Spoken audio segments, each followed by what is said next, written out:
I'm Kay Bess, and this is The Beehive.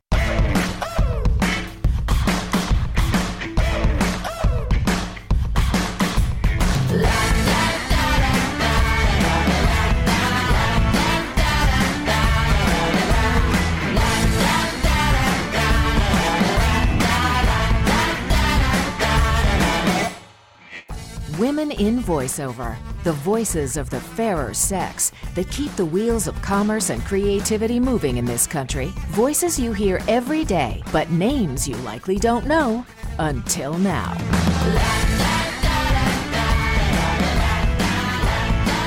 My guest today is Melissa Hutchison, who is best known for her character of Clementine in the Telltale game series The Walking Dead, seasons 1 through 4, final season coming up.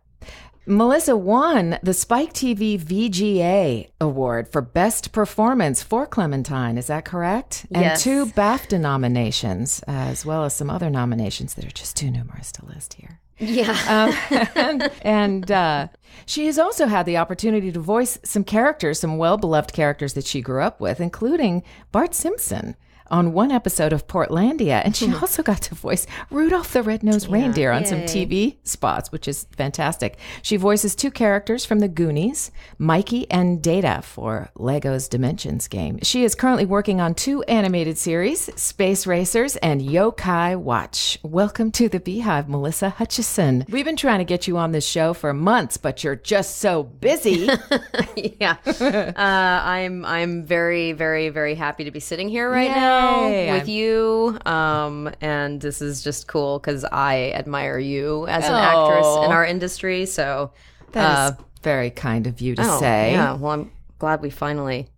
As am I. Yeah. You are from the Bay Area. Is that correct? Do I have that right? Or yes. I mean, ultimately in my life, I'm actually from Springfield, Missouri. Okay. So when did you head out to the coast? Well, an eternity ago. My mom, we moved around a lot when we were growing up. My dad's always been in Springfield, so I've always had that connection. But got it. My mom moved us to Washington, D.C., where she went to law school. Okay. And then she was miserable with the winters, so she was like, we're moving to California. So, of course, we moved to the coldest place in California, which I love. Yeah. But we moved to San Francisco in 1989. Okay. So don't do the math, kids, because it'll just make me feel very old. But I was, I think, I was in the 8th grade, going to the 8th grade. Okay. So I've been, at this point, again, with the math that's involved, pretty much grew up in the Bay Area. Right on. Yeah. And then how did you get to Los Angeles? Well, I kind of did. There's different ways that actors go about making the move to Los Angeles. I did the slow burn. I, did a little commuting. Did you? I've definitely been doing some commuting, visiting communities yes. on your along the way in your commuting adventures. Right. I mean, I got my start. I've been doing voiceover in the Bay Area, where I got my start since 2001, and I just built my career there, as opposed to I got signed and I was like, I'm moving to LA. It's just in this industry, and especially with why I got into voiceover, which is primarily I want to be in animation, and that's that's all Los Angeles. Yeah. So I think it was 4 years ago I started doing this kind of crazy commute. But in the last couple of years, it's I've put down roots here, so it's made it a lot easier. And cheaper-ish. Yeah, cheaper-ish. Right. Can you say that about Los Angeles? Right. That anything is cheaper-ish? From being from the Bay Area, actually, it is a little bit cheaper-ish down here. That's just insane. The fact that that's true. It's crazy. Wow. Yeah. So were you in pursuit of an acting career, or what made you aware of the field of voiceover? That goes way back. It's called Scooby-Doo. So you Mel Blanc. Okay. Yeah, from early childhood, I was always kind of obsessed with voices and imitating voices and watching cartoons. And I mean, at such a young age, I didn't realize, Scooby-Doo was actually a talking dog. There was no human actor behind that. Sure. But well, that's true. He is actually a big Great Dane. I always wanted to be an actress. That was on my list. It was like a race car driver, horse jockey, veterinarian, or actress. So I actually started back in the day when we had to look through the newspaper, found my first audition for a play when I was in third or fourth grade. I had my mom drive me there. Was it like Dramalog? Is that what it was? Or was it an actual newspaper? It was an actual newspaper. It was like it might have even been like the Washington Post because we were in D.C. at that time. DC. Right. And I had my mom drive me. It was for A Christmas Carol. Okay. And I went and I auditioned and I got my first role in a play. So that's fantastic. Yeah. So I've always had the drive to be an actress. Yeah. But I didn't visualize voiceover at that point. Sure. I was picturing on camera or, theater. Yeah. So, all throughout my childhood into my late teens, I did theater. Okay. Mostly musicals. Yeah. You're a singer. I'm a singer. I know. I've heard you singing. I'm like, I want to sing with you. Oh, wouldn't that be fun? That would and will be fun. I'm just going to go ahead and all right. You're going to just that way. But I think it was around the time that The Simpsons first aired on Tracy Ullman, which is when I moved to San Francisco. Right. I'm just, my mind is being blown because I totally forgot. The Simpsons to me have just always existed. Yeah. And so the fact that they had a start, and now that you say it, I totally remember. Yeah, it was like 88 or 89. Yeah. And I heard Bart Simpson, and I found out that it was this, woman doing that voice, and I was obsessed with learning that voice. And I think it was around that time that I put together Nancy Cartwright she's doing this little boy voice, and she's at this point literally doing it forever. Yeah.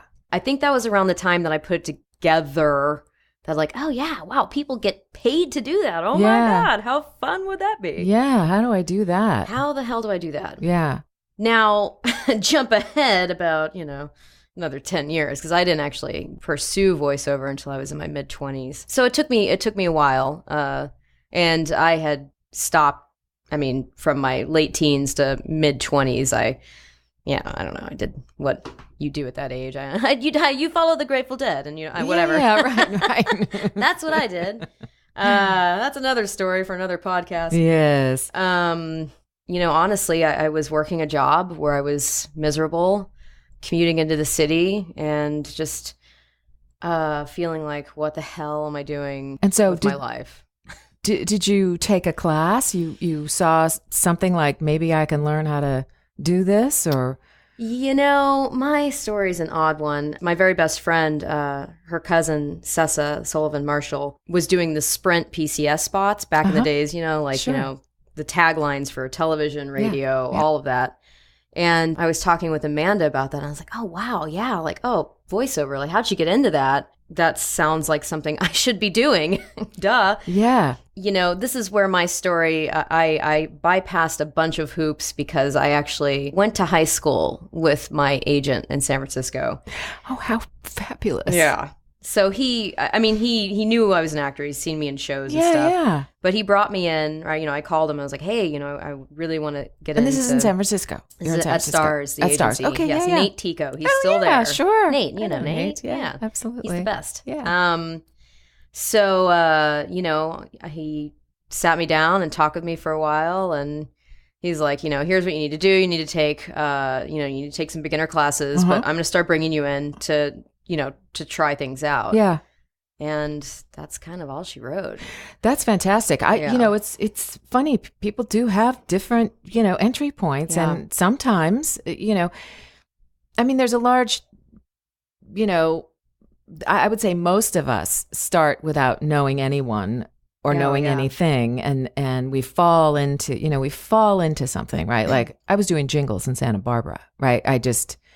I was known as a singer there. Right. And so I did some jingles for an airline, Apollo Airways. Which is amazing. Which is gone. Just like a local Santa Barbara commuter, puddle jumper. Right. And the advertising guy was like, we have this little piece of copy that we need read in which they call, the donut, right? The hole between that, right? Where all the all the info about get this flight for, a penny if you buy blah, blah, blah. Right. And they're like, can you just read it? And I'm like, sure. So I wasn't intending to walk in and do a voiceover. Right. I was there to sing a jingle. Right.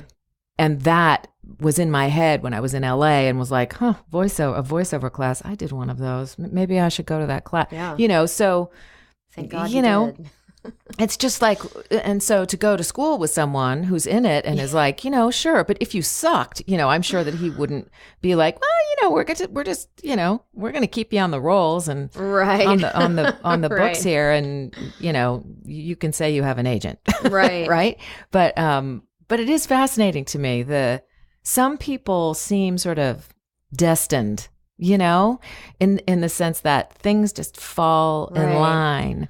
Well, I kind of look at it in the fact that because of how much effort I put into kind of being obsessed with voices, I look at it as like, actually, I was training. I was training my whole life, and it just fit together when it needed to. But my story is a little bit like those, I don't know, I can't say Uma Thurman. Someone was like, I was in a grocery store buying crackers, and Steven Spielberg walked up to me. And said, you have a good look. You want to be in pictures? Yeah. And, I was sitting at the counter at Schwab's. Right. Remember that story? Wait, which one is that? Is that Lana Turner? Who's that? Like, yeah. Schwab's was a diner on Sunset or something. It was like, how do you become famous? Well, just go hang out at Schwab's and someone will discover you. That is such a throwback to the 40s, which that is not my era. I just want to tell everyone it's a story I heard as a child. So, but yeah, that's so crazy. Yeah. I mean, it was, and it's not like, I talk to actors who, do all the classes and they get signed and they're immediately booking work. My first year was like, calling to check in every 2 weeks, like, hey, just check it in. It was, I obviously still had a lot to learn. Sure. That first year was a bit of like, is this going to happen? But I am a firm believer in the powers of manifestation and visualization. And I'm not immune to having moments of like, oh man, this is just not going to work out. But you keep your vision in front of you. My vision in front of me. Yeah, sure. And I still do. It's a daily practice. It is. I think you have to dream. You and keep your dream alive.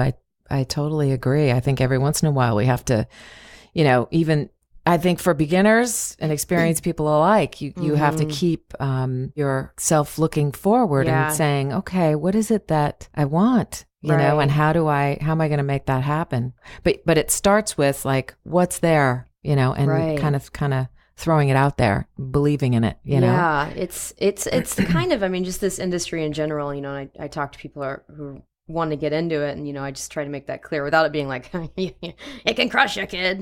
But it really like, as, veteran voice actors, there are moments when you're like, I haven't booked a new gig in, quite a while. It's a little scary. It can be scary. Yeah, and you do that enough and you realize that they come and they go, right?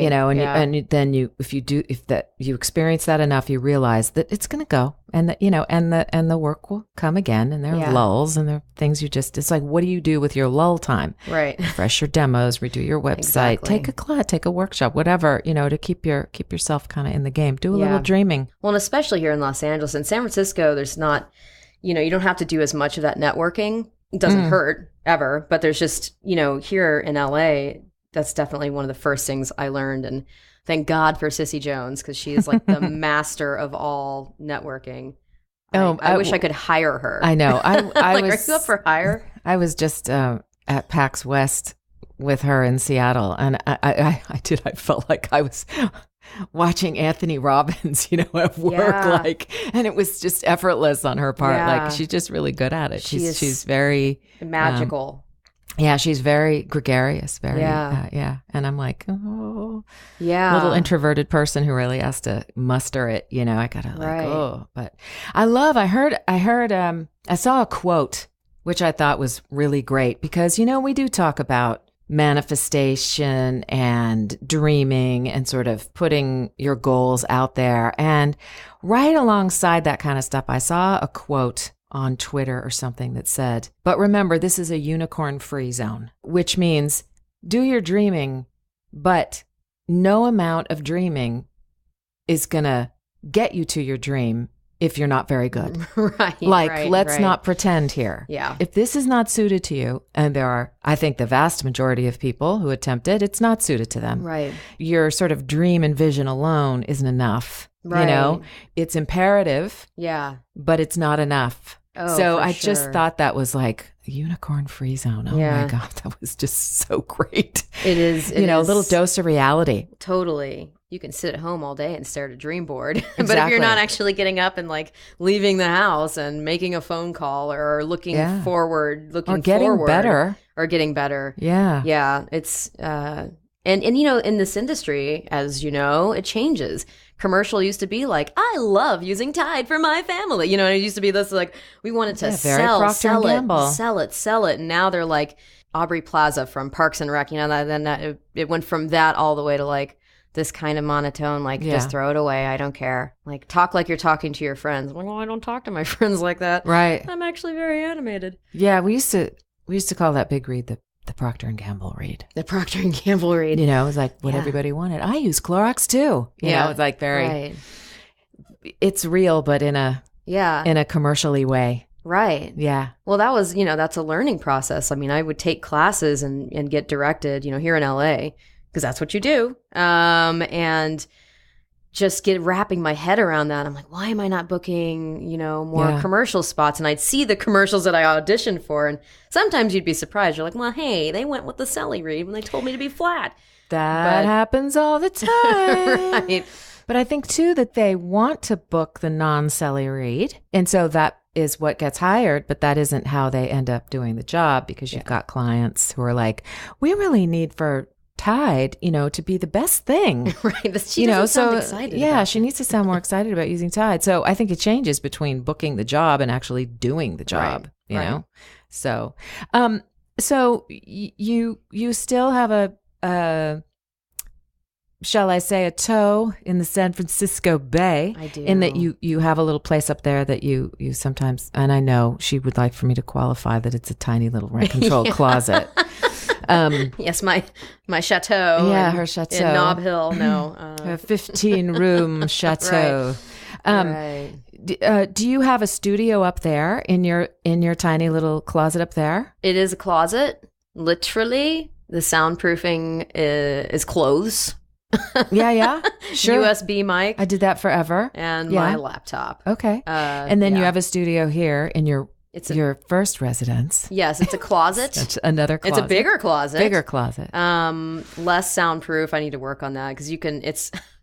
We may have to stop during this podcast as helicopters fly overhead. It's not. This is not soundproof. This one is a little needs a little more TLC because you can actually hear birds chirping. Yeah. So I submit auditions and there's nice little tweets in the background.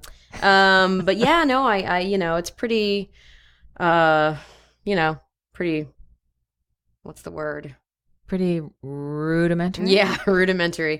What kind of, so you have a USB mic that you use in your closet in San Francisco. And what kind of mic do you have down here in LA? I'm still using, don't listen to this Dean from Abrams. I'm still using an Audio Technica USB mic. Okay. Because if I use anything that's way more spectacular, it'll just pick the birds up even more. Yeah. It's kind of one of those things where. These are pretty good, These are very directional. Yeah. So it's a 416. I'm liking this, and it sounds amazing. Yeah, they're very Townsend Coleman. That's his mic. He loaned me his microphone, so I could have two. I know, it's great. Cool. He came in and built this little. This is an amazing setup. But he said that in his studio he has a fan that sits right here. Yeah. And so he always has air on him, but because the sound is coming this way, the mic doesn't pick it up. Ooh, it's like if it's coming, if it's coming toward the toward the microphone, then it's not so good. Like in this instance where the air conditioning is right behind your head and coming right into the and it feels amazing. By the way, but that's so it's like they're super directional. So I'll have to check into that. Yeah, it's great. So tell me about what your dream voiceover job is. I mean, we're talking about visualization and manifestation. So what's out there that you're like, that's That's what I want. I want all the things. Everything. I want 12 national spots at one time that are forever campaigns. Yeah. Yeah, I mean, obviously more commercial work is, that's when you book something like that, a national spot, you're just like, sit back and wait for the mail. Right. Yeah. If it has a good network run. Exactly. Yeah. But no, I mean, really, again, the reason the heart of my love for voiceover, the heart of my love, sounds like a really bad 80s song, the heart of my love, is I would love to be, I would love to be a June Foray. I would love to be a Nancy Cartwright. I would love to be me, the next Tara Strong, or so. Just I want to be on doing everything. So much animation that I want to be desired for it. Like when auditions come through, it's like, you're they're seeing top characters with you in the forefront. So that's and there's a lot of people here who want that same thing. That's funny, but you're the first person who's really articulated it in that way on this podcast. Yeah. I mean, that's great. It's like you want a long career is what you want. That's career. Your dream job is this job, for as long as you want it, right? Yeah. And that's a different way of articulating, a lot of people say, well, I want a recurring character on an animated series that runs for 15 years. It's it's super specific, but I agree with you. I mean, I feel like, I want a long career and I want multiple cartoons and multiple games and to be known for and, that kind of thing, like top of mind for the particular thing that I do, right? Yeah. It's like for you, top of mind for who you are, Yeah. And I don't really see an end date. I was actually in San Francisco. I mean, this is several years ago. She's passed away, probably 5 years ago, but Lucille Bliss, who was the voice of Smurfette and a billion other, I mean, I could look it up. It's crazy. The beginning days of Disney. I mean, she's kind of, along the lines of June Foray, but Smurfette, come on. Yeah, right? And she was coming out of the studio at Stars because she had recorded something. She's like this tiny little 92-year-old woman who Disney was still having come, like I just don't see an end. I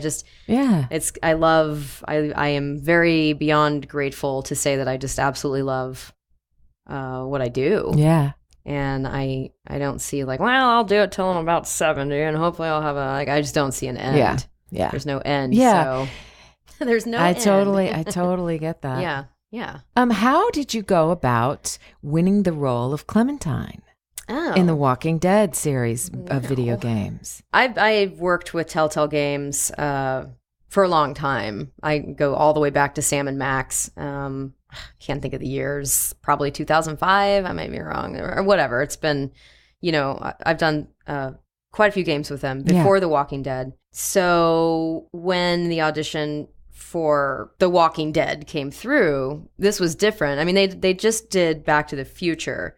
So that was like a big franchise. Yeah. But otherwise, it was like most of the games that I worked on were pretty light comedy, if anything. Yeah. And when I saw that they were doing that, I was like, oh, wow, this is what a heavy change. Yeah. This is going to be heavy. Yeah. Yeah. I mean, the show was already in its, I think, second season.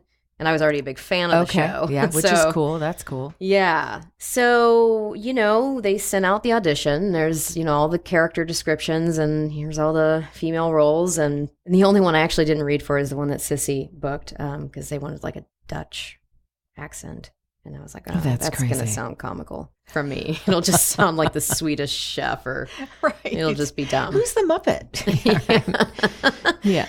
I just, I do a lot of children's voices. Okay. I can probably do a more realistic boy than a girl. So I was like, oh, all right, well, I'll just kind of search my soul here and try to find this voice for this description of this, strong little brave, innocent child. And I found the voice and I went through a few rounds of auditions. You did? Oh yeah. Cause they were actually reading children. Okay. For the role. Okay. Because, it had to be very realistic. Right. Or else it wouldn't fly. It was already a big chance for them to to put a child as a main character. Sure. Yeah. Because kids can, God bless them, but they can be annoying in games. People can be like, oh my God, this kid is screwing everything up. So Clementine had to be done very well. So when I booked the role, I was obviously very excited. Yeah. And I think as far as you were asking if we knew it was something special or did we know, going into the studio that first day and reading the script was kind of like, oh man, like this is gonna be deep. This is gonna be something else. Like it definitely immediately felt like, wow, they have something very special on their hands with this. Okay, so I have a question for you. Yeah. So you say the first day when you all went in to read the script, did you guys have a table read? No. What was, I mean, are you saying you, or did you read with other people when you were recording? Just me. Just you. Yeah. Okay, so when you went in and you saw essentially your lines, yeah. I just want to clarify that because I'm like, wow. That would be so cool to have been ensemble. Right? Yeah. Can you imagine? I mean, I realize it's impossible. But I know. With the games, it's too tricky. Yeah.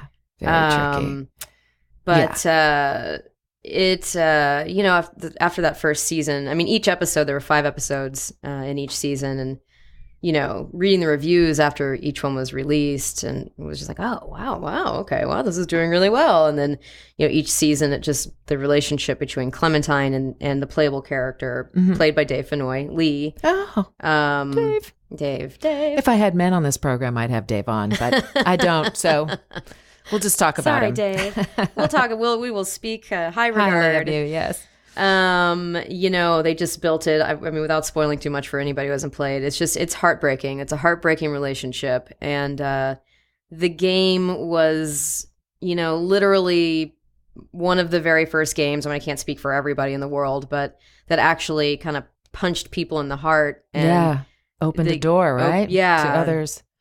Well, and and the story-driven, dialogue-based, it's, a choose your own adventure type game. Yeah. And at the end of each episode, it calculates what players' choices, how it affected the game, and the writers actually kind of work with that. Oh, interesting. So they would tweak different characters, or so the game is like truly written for the fans of the game, which is really cool. And it's kind of a first of its kind in that. But yeah, when it wrapped, and it was just, oh God, I mean, I didn't know there were awards for voice actors. I had no idea that there was a Spike TV VGA, or that BAFTA. Thank you, BAFTA actually honors voice actors in games. Oh, I never knew either. No. I mean, truly. I was totally, so I mean, I just felt like Dorothy from Kansas on the red carpet. I was just like, hi, I just felt like. That's so awesome. It was. So you were nominated for that. What was it? Was it season 1? Season 1. Yeah. Okay. But season 2, actually, I was nominated for. It went from Spike TV to just the video game awards. Right. So I was actually nominated again. For season 2. And then you were also nominated for. Well, you won the VGA. Yes. Right? And then you were also nominated for a couple of BAFTAs. The BAFTAs, right? yeah. Again, for the same role? Yeah. For Clementine. Yeah. I know. That's amazing. It's crazy. I mean, it's just, it's crazy. I go to conventions, I get to meet fans. I mean, as you know, it's a pretty anonymous career. Yeah, you're a voice for actor. sure. You're the great and mighty Oz. You're behind the curtain. And, but nowadays, because of especially the game industry and animation, voice actors are really, coming out from behind the curtain, and people want to, meet us. And, it's all that, animation and gaming. Nobody really wants to know who recorded that commercial for. Right. I do. I know, except voiceover voice actors, right? But I'm always like, oh, wow, Mom, come in and listen to who's doing the Pampers ad. That's not really, but what's interesting, I think, in this is that, you've got these long time journeyman actors, voice actors who've done these characters for 20 and 30 years, who are going to cons and meeting and sitting on panels and signing autographs and stuff like that. And I feel like they've been doing them just forever. I mean, that these cons have been going on for a really long time, but there's something I don't think it's just my own sort of awareness, but it feels like in the last, I don't know, 10 years or so, like it just kind of blew up. Yeah. Is that true? There's so many more. Yeah, there's like... There are a million cons. There's so many cons now. And they're packed. They are. Yeah. Yeah, there are conventions just popping up left and right. Yeah.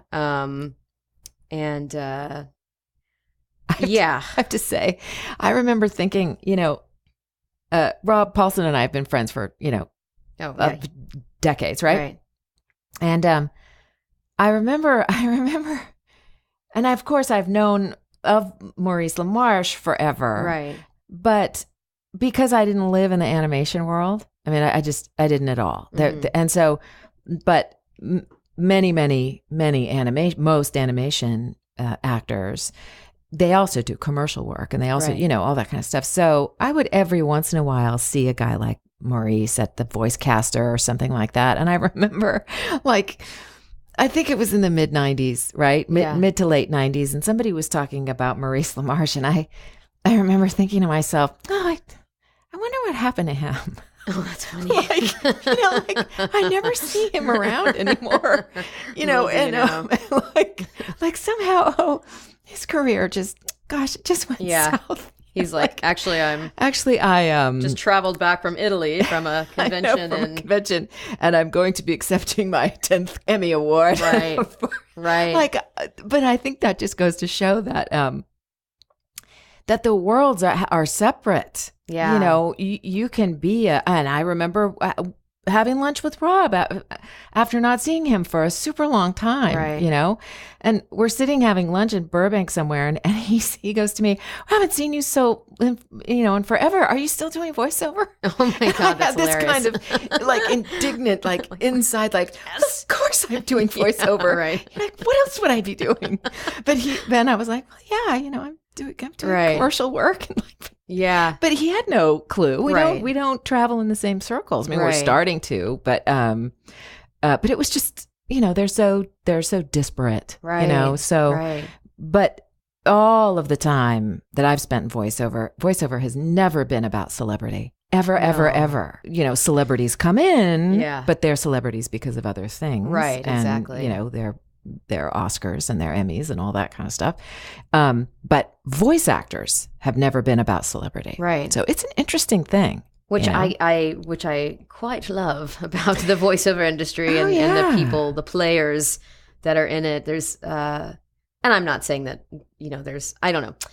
Maybe there's a little bit more judgment. I'm not saying that on camera actors, they're all judgmental. That's not the case. But I think there's a little bit of camaraderie in our industry and support for other. I agree. Like when I find out, we probably read for the same stuff all the time. Absolutely. And if I find out that you book something, I'm like, oh, that's awesome. That sounds like a lot of fun. Like, let me know how that goes. You know what I mean? It's not like, oh, man. I mean, you can be that way, but that'll eat you alive. Well, I think, I've said it before. I think it's reasonable that we go, especially if there's a role that you really feel like it fit you and you kind of coveted it and like, right. And then you go, oh, she booked that. Oh, yeah. Oh, I wish I got that job. But it's not like, oh, she got that job. I'm gonna badmouth her around town and voodoo doll. Yeah, it's not like that. But it's right. I think it just is. It's part of the territory.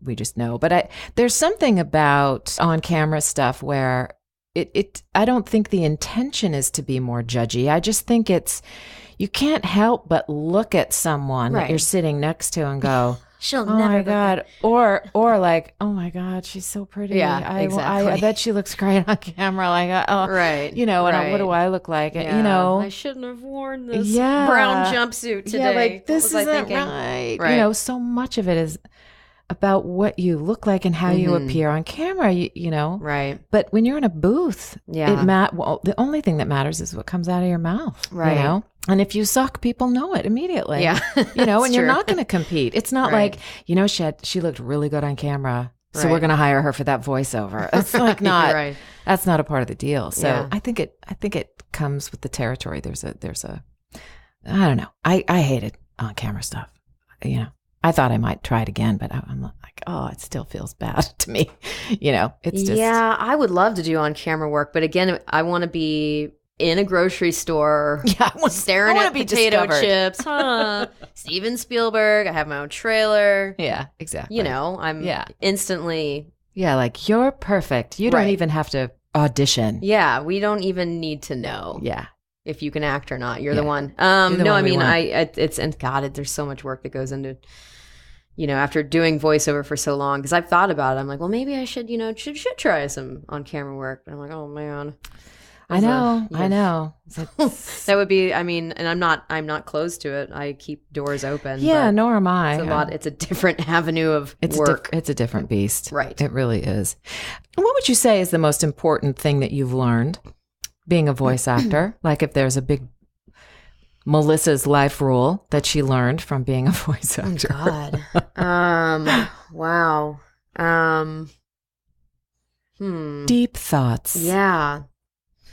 I will use this word again, but just I have learned the ultimate lessons in gratitude to be where I'm at. I didn't really have a path.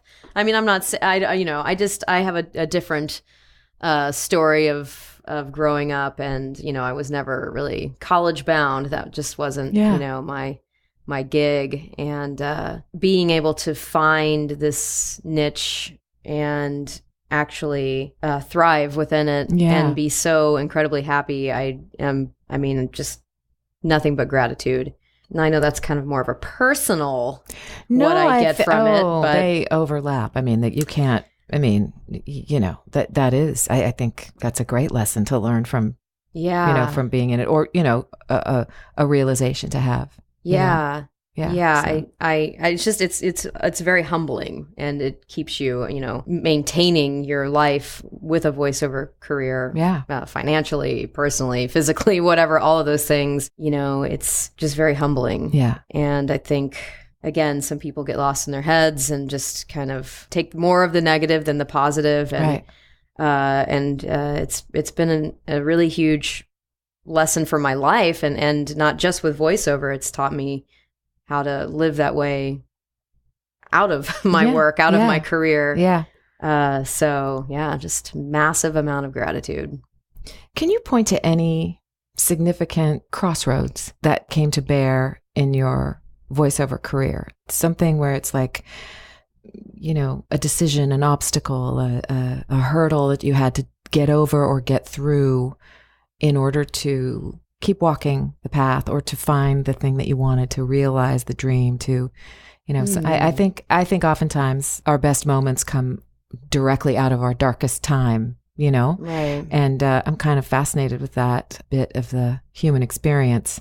Right. And I think they provide the most illuminating perspective for people who listen to podcasts like this and think, oh, a career in voiceover is just, it's perfect, or it's, or the people who do it don't struggle, right. or they didn't have to do whatever, or how am I going to get there? Right. And so people's stories of, oh man, I was nowhere near doing blah, blah, blah, or whatever. So that's like beating a dead horse with my description. No, but I like that you are. My brain works best with over descriptionalizing of things. Well, we were meant to be together then, Melissa, because I totally over describe everything. And I just created a word. Yeah, right. Oh wow. There's just been so many ebbs and flows of, again, that first year is like, what am I doing? Is this even going to work? There have been I'd say just fear and facing fear throughout my career. There have been definite moments of having to face fear and make big moves. Can you describe a particular fear? I'll give you a list of a few. The first 5, almost 6 years when I started voiceover, I was working at a grocery store in Berkeley, the Berkeley Bowl. God bless them. Oh man, they were so generous with my schedule. And this was a time when if you had an audition, you had to go to the agency. So I'd be like, I have to go to San Francisco. I'll be back in 2 hours. I'm sorry. But, I did my job there damn good. I was the best customer service person they could have because I was so appreciative that they were, Yes. Yeah. But there came a time I needed to leave that job because I was, able to sustain myself at that point. Yeah. But that was a very scary thing to quit a paycheck. So that was a big fear. But I also realized that if I didn't do that I would be stuck. There are places you can get stuck, and it's usually fear-based. So that was definitely a big move, and that was scary, becoming completely independently, self-employed. I think in being from the Bay Area and making the transition down to Los Angeles was also just the something. I mean, you can live in the way, I should have done that 10 years ago. I should have, I could have. You can live there and regret all you want, but that's just, it's better to just kind of go forward instead of remain stuck. The transition to Los Angeles was definitely a scary one. Thankfully, I don't have too many dark moments along my path. Thankfully. Yeah. I mean, I'm sure I do. I think sometimes we minimize them. I mean, I've had moments where I sort of am lying in bed like, oh my God, what am I have to make a move of some kind. Or I'm, and sort of begging God, like, please show me what to do. I don't know what to do. I don't know which way to turn. I don't know what decision to make. But if I don't do something, I'm going to wither, Yeah. But those aren't things we really, it's not like I go, oh yeah, that was in 1999, July 4th when I had that. Right. I mean, it's not. Well, I feel like, and maybe it's, I've battled a lot with anxiety. Oh, there's something. Yeah. There's something horrible, like panic attacks, like walking into a studio thinking, oh, I hope I don't pass out in this studio because I am freaking out right now. They have no idea. You can't call in sick. I've had some really bad anxiety. I still work on it. It's a daily practice, and I've had a couple of years where I'm all good, and then all of a sudden I'm back in the panic zone. So I can really empathize with people who suffer from that. Yeah. And I try to like figure it out. I try to figure out like, why me? Why are some people just like they're just like, la la la la. I don't really ever get stressed out, or I'm like, how why am I like, out of my brain sometimes, just floating above the earth, in this weird panic zone. And I definitely, because of our career and what we do, you're not always grounded. You're constantly in flux. You're constantly in movement and change. Yeah. Mm-hmm. But then because of, and maybe it's an artistic thing, I wouldn't take it any other way. Yeah, I was going to say, I too have suffered from anxiety, and I have come to experience it as it's a part, at least for myself. I mean, it's a part of being a creative person that I feel like I'm hypersensitive, hyper aware of other people's feelings, and all of those things I think serve us as actors because we have to be inside the human experience in order to portray those things authentically. Yeah. And so ultimately I have looked at my trips down anxiety lane, as kind of ultimately a gift and something to manage for sure and to keep in perspective. Right. I mean, I flew home from Seattle, what was it, Monday night, I think it was. And as we were landing, I thought, oh my God, there was a time 10 years ago where I would have been like holding, like I freaked out and just like, oh my God, I can't, imagining the worst, just like, and I didn't feel that way. And it was like, that's great. What happened? Yeah. What happened that I don't experience that anymore, but at the same time, I think it's that piece of gratitude that you talk about. I think even things like anxiety viewed in a positive way is a gift. It can be a gift to your artistry. So who knows why folks like you and me and other artists have a particular sensitivity to the world and being in it, Yeah. Who knows? Just getting up into your head. I spend a lot of time in my head sometimes, and sometimes it's great. Sometimes that's a magical place to be. But when you're Yeah. If it's full of worry, then it's if not it's so full magical. of like, the end is nigh. Yeah. So that's definitely been interesting to go through that. And, even in times where I'm like on top of the world, they're making season 3 of The Walking Dead, everything, from an outside view, someone might be like, wow, she must be, and then you're still just like fighting the demons. So it's been interesting to have that along. And that's all fear, it's just part of being a fear-based person. Yeah. Which, I heard anxiety defined once as, fear of what's ahead, and, fear of not knowing, right. You're living in the future. And that depression is regret for in looking back, that you can't change. Right. It's done, and so there's that sense of like, well, I'm powerless over it. So I can't, and I thought that those were 2 really interesting distinctions to me. And that's someone's definition. It's certainly not, certainly not clinical in any way. No, but I feel like I just actually read that recently yes. But being in the present, be here now mentality is, that's where you are really living. Yeah, exactly. Actually living. Because you can do nothing about either. Right. You can't, tomorrow's not here, so ultimately you kind of go, wow, it actually really is a waste of my energy. Yeah. To think about the thing that has not even transpired. Yeah. And may never transpire. Exactly. So, but I think that's all a piece of the trying to let go and actually be present right here, Exactly. Yeah. So interesting. So it's time to play Beehive Roulette. Oh boy. I don't know what that is, but I'm excited. Well, it is so exciting. So I have this list of questions. I have 50 questions. Okay. You don't have to answer all of them. All right. Just yes or no's? No, they're a little more complicated than that. But I have the Beehive Roulette wheel. Oh, you really? I saw that. Yeah, I know. Can't believe I didn't actually ask you about that when I came in. Oh, look, there's a roulette wheel normal. In the middle of the room. Melissa does point out that I need a theme song. Yeah. I don't have I got the roulette wheel, which made me feel all of a sudden very professional. Yeah. As a game show host. I mean, it is. I know. Isn't it fun? But here we are. We're going to play Beehive Roulette with Melissa Hutchison. Okay. So, Melissa, you know the rules.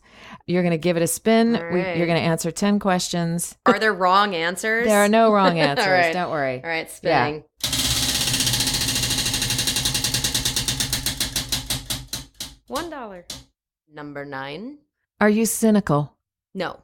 All right. After all that gratitude, actually, yes, I am the most cynical human being. I am so bitter. I mean, I am. I can be pretty sarcastic. I'll give it that, but definitely, I don't. There's, I mean, sarcasm is slightly different than cynicism. Right. Understood. So, okay, Spinaroo.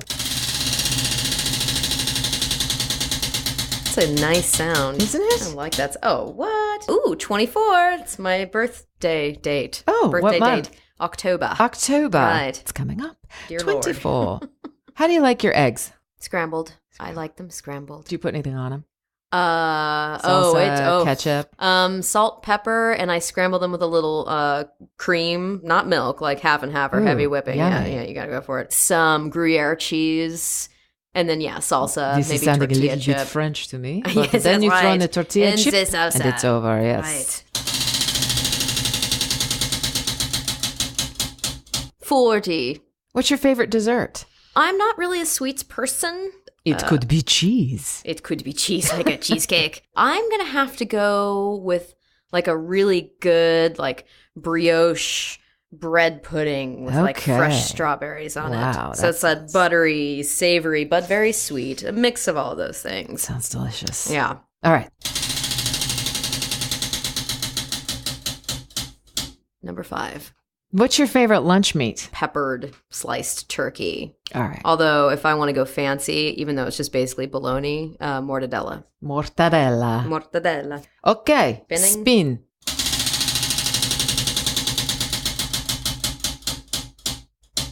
21. Who do you miss the most? Who do I miss the most? My dog, Benny. He passed away. It's been 2.5 years. That's crazy. I can't remember the time just because 6 months later, even though I was like, I will never love again, hands to the sky, cursing the heavens, I adopted a dog. So there's always more love. Yes, but I miss Benny.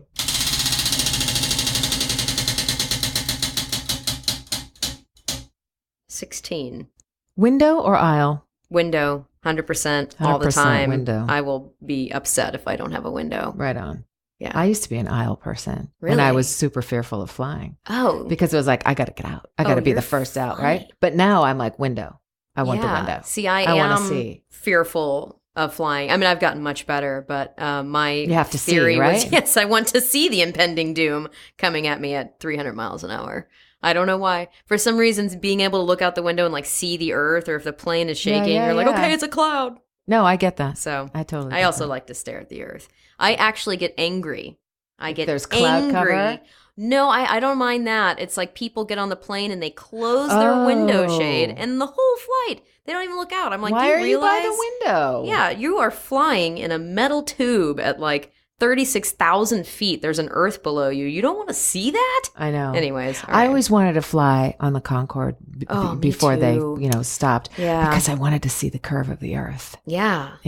But perhaps I'll go to the moon. I'm kind of bummed that the Concorde doesn't exist, actually. I know. Not that I'd be able to afford flying on it. I know. That's part of my manifestation. I also heard that it was a really crappy ride. I mean, that it was very bumpy and very loud. Oh, then I very talk loud. about fear of flying. That might be it's a quick, bit much. but it was not fun. Okay, next.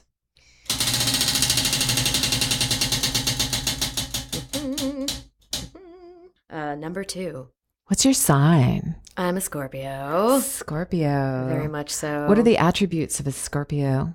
Well, we're ruled by our sexual organs. It's true. I'm not just making that aren't up. We all? Yes, we are. Gosh. We make great investigators and have a good sense of, what's the word, that intuition. Oh, right on. I'm going to make you a good actor. Yeah. That's fantastic. All right, spinning.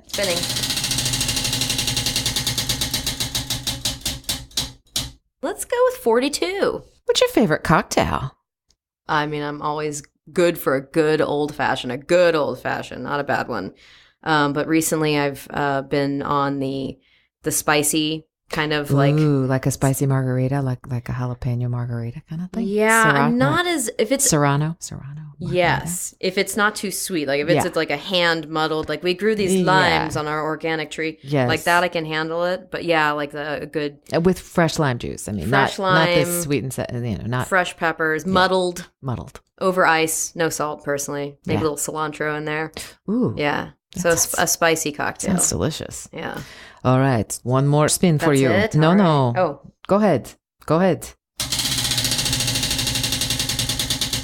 I could play this all day. I know. 10. Do you still have your tonsils?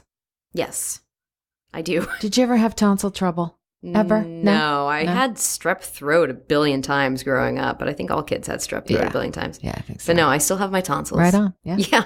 Yay. Excellent. Okay, spinaroo. All right. What? Spinaroo. Where does that come from? Spinarooskies. 38. Name a favorite childhood memory. Growing up in Missouri, we would, in the summertime, always go to Table Rock Lake. My family had a boat. So summertime on Table Rock Lake, on the boat. Right on. Yep. All right, one more spin. All right.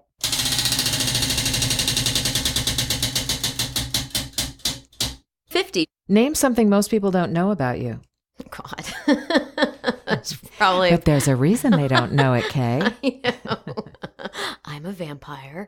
I actually am. In LA, I am legitimately a vampire. Like, so you bite people's necks or what? Yes. I kill you people suck at blood? night. And I don't kill them. I just feed. And then I actually just did, I'm a little bit of a sunophobe. A sunophobe? I love the sun, but it's You're afraid of it. It's more heat and sun, and maybe it's my Scottish background. Right, you've got very sensitive skin. With the red hair. That's right. So I recently, actually for the first time, and I don't care, because I'm at an age where I just don't care anymore, I actually purchased a couple of sunbrellas. But these are super awesome because they have a silhouette. I'm a huge David Bowie fan, so they have a silhouette of like the Ziggy Stardust David Bowie face all on them. So, and you walk around LA with those. I haven't gotten them yet in the mail. Otherwise, I just like walk around like all angry and like, oh God. Do you wear a hat? So I do. I wear a hat, scarves. I'm that person. Sunblock? You know, I don't. That's the funny thing is I don't actually, because I cover up so much that I'm just like, I don't need them. And like vacations, I tend to go to like Iceland in the summer. I was just gonna say, I literally go to Iceland. Go to London in the winter. Yeah, I love it. I'm a little bit crazy that way. Yeah, that's great. Okay, so I have your last question. Okay. So if heaven exists, what would you like to hear God say to you when you arrive at the pearly gates? Well, the fact that I made it to heaven would. It's a miracle. Yeah, it's a miracle. Am I in the right place? You sure are. Would be all good things to hear. I don't know. I'm trying to think of something to say that doesn't sound selfish, like egotistical. You had an amazing life. Well, thanks, God. Wow. Really, all I'd probably want is a hug, and then maybe all my loved ones and my bennies and my freckles and the people in my life who are just there, all just there, just present. Everybody's here for you. Everybody's here for you. Yes, that's what God could say. Yeah. Melissa Hutchison, where can people find you? You can find me on Twitter, which is the one I'm best at responding to, is at Melly Hutch, MELYHUTCH. Facebook, Melissa Hutchison, VO. And Instagram, Melly Hutchison. I think it's Melly Hutchison. MELY? MELY Hutchison. Okay. And if you want to follow Maple, she's at Tiny Maple Marie.